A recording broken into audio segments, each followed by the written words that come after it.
Hello everyone, it's Andrea and welcome to my channel. I am kicking off a week-long creative design team collaboration here on YouTube where we are focusing on everything Christmas. It's kind of an anything goes and we just want to show what we're working on this week. So I want to inspire you to create a little Christmas box that I have here. It's a little origami giftable box and I think turned out quite cute. It's perfect to put cash into. It's perfect for little treats. You could fill this up with some kisses, something like that.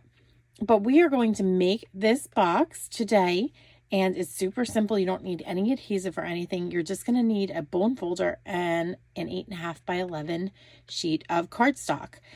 So that is what we're going to make, and then we're going to dress this up. I've picked this Traditions of Christmas paper because I liked how elegant it was. I figured it would make the perfect little gift to put at somebody's place setting this Christmas, or like I said, to give a gift in. And let me pick this up into the light because I'm hoping that we can pick up, yep, we can get that gold embossing on these papers. Just thought it was elegant. It spoke to me. Got the Christmas colors with a few extras. And then here's the back of those papers. They do not have the gold embossing, but that's okay because they make a nice contrast at the top of the envelope. As you'll see here, we've got the green plaid that is the reverse side of this poinsettia paper. So that's the paper that I've chosen to use. I probably will shy away from using this particular pattern here unless I used that on the inside. I could definitely do that. I just didn't like how the pattern was very directional and I didn't think that would work so well with my little box. Also, I've decided, like I told you, I was going to embellish up those boxes. So I needed some kind of greenery. So I went into my Christmas greenery dies. These have gotten a workout this year. There are several dies in here that I love to use again and again. We're going to focus on this sprig, this pine sprig here. And I've also cut out the bow out of some gold paper that we'll get to in just a bit. Love that little bow. And then I needed some sentiments and something to make a tag. So I turned to my traditional labels dies and stamp set. And I just focused on the two oval dies here. You've got a lot you can choose from. And it's got a lot of great sentiments. We're going to use the Just For You on ours. And then I'll probably bring in some bling to decorate that up. So I've got the faceted snowflakes here. Choose whatever bling you have in your stash or whatever makes you happy. So let's get started creating this little box. You'll see how simple it is. Okay, so here is my piece of 12 by 12 designer series paper that I've cut down to 8.5 by 11. And it's really simple. I'm going to actually take what I want to be the outside, and we're just going to flip it over. I'm going to fold this in half. And I'm going to pull it down a little bit closer to me because I want to be able to try to line this up the best that I can. And that looks pretty good. If you're off a tiny bit, it's not going to matter so much. And then we're just going to crease that down with the bone folder. Could not find my Stampin' Up one, so I've resorted to this old Cricut one instead. And then I'm just going to open this up and we're going to go the long way with it. So I'm basically dividing this paper into 4 quadrants. We will have a folded plus sign down the middle. And then I'm going to actually just open it up for you to see. And I'm going to just give it a bend in the other direction as well. And then we're going to flip back and we're just going to fold this up. Now, we've got our folded card here, card size. It's like A2. And I have it with the opening on the top. I have a crease right here. All that I'm going to do is push back this paper until the crease at the bottom meets the crease right here of the folded paper. And carefully use my bone folder to give that a crease. So far easy, right? There's no measuring required once you cut that 8.5 by 11 paper. So I'm going to just fold that over and we're going to do the same thing with this side. We're just going to make the crease on this pattern side, this fancy pattern, meet the fold right there. Again, you're just trying your best to keep it even. It might not be perfect, but it's not going to matter. Just do your best. Okay, so I've just gone back to the original position with it. And now I'm just going to take this corner here, and I'm going to fold it into that crease as well. That center crease is really important to this project. And I'm going to fold this one in as well. Okay, bone folder there. That's not it. We're going to do it one more time. So I'm going to take this edge and I'm going to fold that into the center as well. Everything goes into the center, like I told you. And give that a good crease, and then take the left side, left edge, and put that into the middle. There we go.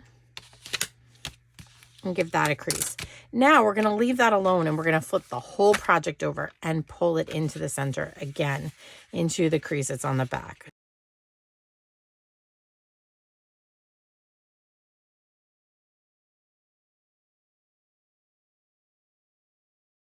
Now it gets a little harder because we are working with paper that is thicker than origami paper, for sure. But that's also going to mean that this box is going to be a lot sturdier. So now this is what it looks like. We've got the folded sides on the front and the back. It really doesn't matter. They're both the same. You could call either the front or the back. And then all that I'm going to do is I'm going to just fold this down. The reason I'm folding it down is just to start training that paper to go up into that nice little peak there. Okay, so we have this, and it also works because I can now pull this apart. And although you can't see it, the bottom's pointy down here, we're going to want to just kind of go in with our fingers and flatten this out. When you pull it apart like that, the points flatten, and you've got this nice little box shape down here on the bottom. Now you could use your hand to just gently crease. This doesn't have to be perfection, but we're just gonna give this more of a defined edge around the box base. And that's it for making the box. Like, that's super simple, right? That is our construction. I'm gonna fold these pieces back up. You could keep them down, I guess, if you wanted to, but I want my box to be taller. So I'm going to keep those flaps up like so. And now I'm going to bring in an optional piece of equipment. This is my old crocodile. I think that's what they called it. I want to be able to punch through all four of these. Now, you don't need to punch through. You could definitely just put your treat in and then glue this closed, or wrap something around it to keep it closed. I want to just punch some holes because I want to tie some twine in there. So all that I'm going to do is to gently put my crocodile there. And we're going to poke out these holes. Now I'm going to try to line it up so it's kind of in the middle of this little rectangle here. Again, if it's not 100% perfect, when you put the twine in or the ribbon, especially if you use ribbon, nobody is going to see that it's not perfect. I've got the gold and white and the black and white twine. It comes in a set. So we're just going to use the white again. I do love that. And all that I do is I hold the box top closed, and I'm just simply going to feed that through. Gonna grab some fabric scissors here, and I'm just gonna give myself a nice little cut. That's all that we need, is just a little piece. And I'm just gonna tie myself a little bow. If you have a family member whose finger you can grab to hold onto that little twine, it would work a little bit easier than trying to tie it yourself, but we'll get it into position here. Okay, so we've got a little bow. Might need to fuss with it just for a moment so it looks a little better. Draw your ends in, flip it around, do whatever you need to do to make it a cute little bow. There we go. So that's the end of the crocodile. Like I said, you don't need to have one. You could just glue this shut and then put a bow on it. That's fine. But now we've got two little treat bags. And here's what I want to do. I have used that greenery. Like I said, I used old olive, and I cut out those pine sprigs. I love them. Using cherry cobbler, I have cut out a couple of the larger shapes here, the larger ovals. And I have 2 more. I've already stamped one here just for you, but I want to stamp one with you on camera. And this particular paper has Secret Sea as a color. Love Secret Sea. I think is better than black right now. It's a little bit softer, but it's still a really nice neutral. So let's just go ahead and stamp that one time right here. And I must say that I had to tilt it just a tiny bit because I needed to cut off the end of the U and a little bit of the J, but it still fit here and I like the way that that looks. And then you can decide if you want to put a foam dot or not on the back of here. I'm going to put it on the back of one of them. And I'm just going to match that up. Now, I'm going to bring in the little bow pieces. I've cut a couple of those here as well. And there's these little tiny squares right there. We don't want to lose those. And all that I do is I take just a little bit of adhesive, just put a couple dots.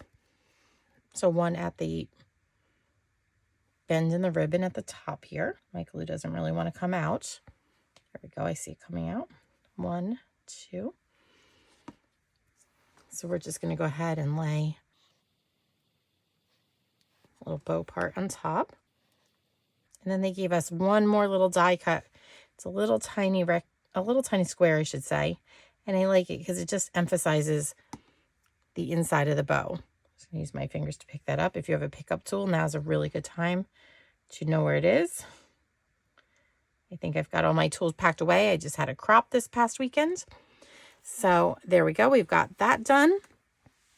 And I just want to tuck a little bit of greenery behind here.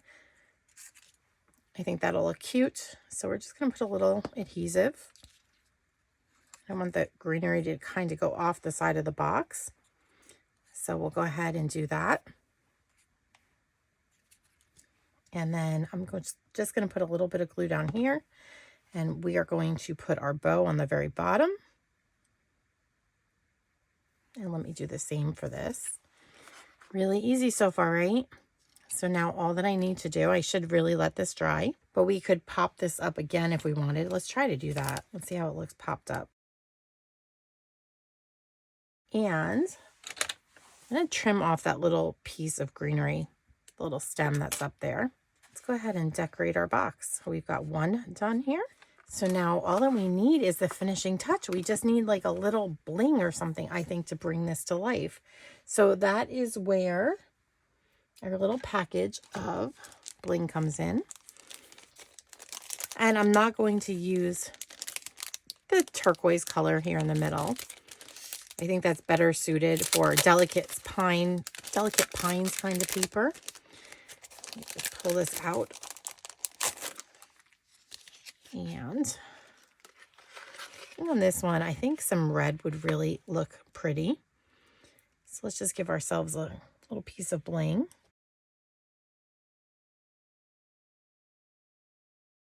I always like to try to do 3 pieces of bling if I can in a triangular shape. So we've got that little bling all dressed up there. So here are 2 little treat boxes. Let me pull them up into the light.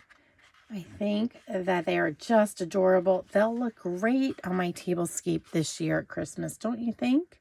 You could even put a little hanger and hang these in your Christmas tree if you wanted. And then, you know, take them off and give your little gifts if you wanted. I just think it's just a nice way to present a little cash or a little yummy treat for the holiday season. So again, I hope you've had fun making these with me, and I can't wait to see what the girls come up with the rest of our week. I'm sure you're going to be delighted with all of the Christmas inspiration that you are going to see. I will put all of the products that I've used down below in this video's description, and you will see at the end screen that there will be a link to our 2025 Creative Design Team playlist, and that's where you will find the rest of the videos throughout the week. Thanks for watching, and have a really creative day and a happy, happy holiday season. Before you go, be sure to hit the subscribe button if you're not yet a subscriber so you don't miss any of my upcoming projects. Also, go ahead and give this video a thumbs up or leave a comment. I'd love to hear from you. Thanks.